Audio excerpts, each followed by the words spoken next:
Try and understand what part you have to play in the world in which you live. There's more to life than you know, and it's all happening out there.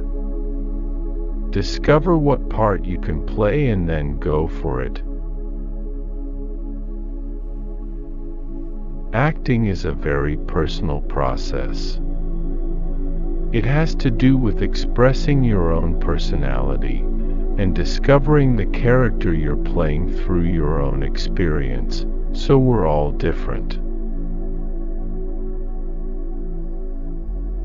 When you grumble about a taxi being dirty, people your own age will absolutely agree with you, whereas younger people say, "You should be so lucky to have a taxi. I walk to work." So I have lots of young friends who fortunately don't treat me as a guru, a person that knows all the answers. What's upsetting about an autobiography is that the final chapter is always missing. I mean, you want the death, don't you? If you get criticized, good. I don't think people get criticized enough. People talk behind your back and they criticize you, but they don't often come up and say it to you. It is really, really wonderful that in your old age you are protected by specialists who understand your problems and sort them out for you. Well, isn't that what we all need? In the old-fashioned sitcoms, to be gay was, in itself, funny, and you laughed at the characters rather than with them. I can't take on all the worries of the world, you know. I can only talk about being gay and being an actor. I'll have to leave those other battles to somebody else. It is so painful watching yourself act, particularly because you can't do anything about it. It's all done and dusted. Acting is no longer about lying. It's now about revealing the truth. People are at ease with me now. Honesty is the best policy.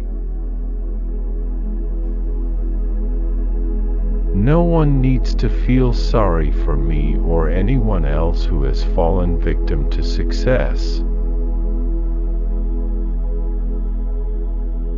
I'm not experienced enough or certain enough of my acting on the screen to say to a director, "You are wrong, I am right. I will only do it this way." I could never feel that. I wish I could be absolutely certain. But on the stage, it's different.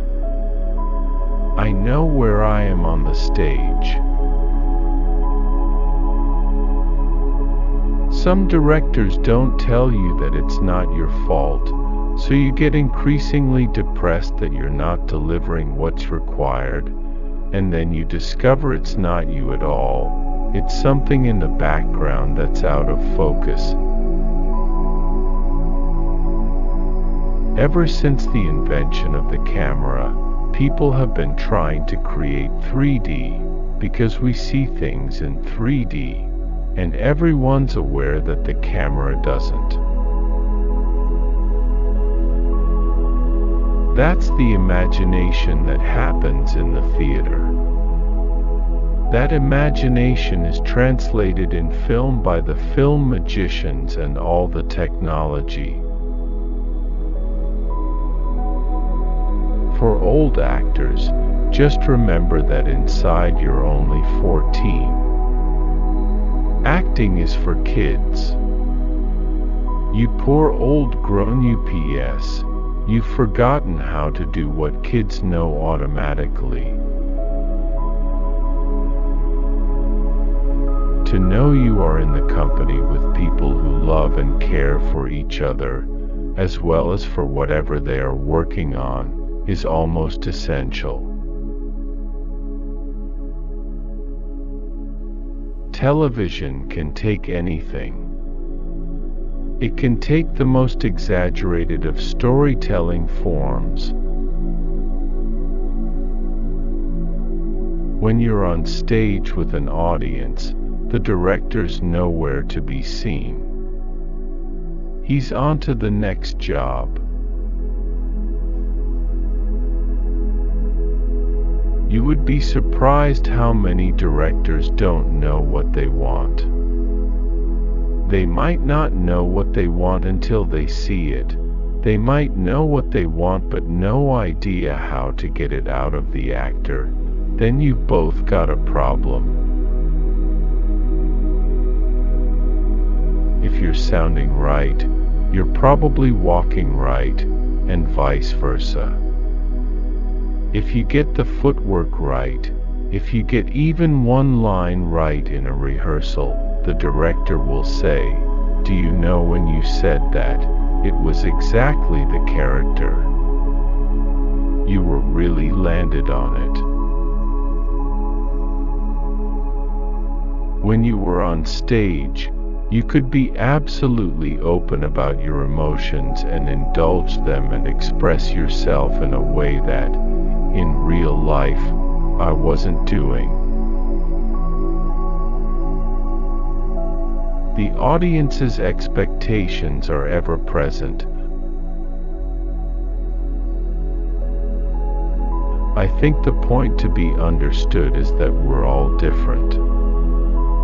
I've never been a fan of theories of acting. I didn't go to drama school, so I was never put through a training that was limited by someone saying, "This is the way you should act." I've played an awful lot of people that other people would call villains, but that isn't a very helpful attitude to have if you're about to play them. They are just people, and they may do dreadful things and say dreadful things, but your job as an actor is to know why they do them or say them. Actors are merely the medium through which a story happens. I don't make much distinction between being a stand-up comic and acting Shakespeare. In fact, unless you're a good comedian, you're never going to be able to play Hamlet properly. The thing you notice here after America is how refreshingly ordinary people look, because they haven't had their chin wrapped around the back of their ears.